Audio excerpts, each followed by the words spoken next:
Magandang umaga. Heto na pang resulta sa ating STL Bulacan para sa araw na to, July 29, 2026, Wednesday, para sa ating first draw result.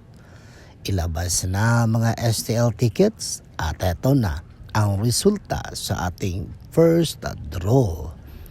At para naman po sa ating STL Bulacan first draw result, ang resulta ngayong umaga ay ang numerong ito. Laging tandaan mga ka-STL, ingatan natin lagi ang ating kalusugan. Kumain tayo ng masustansyang pagkain at tiyakin na may sapat tayo na tulog.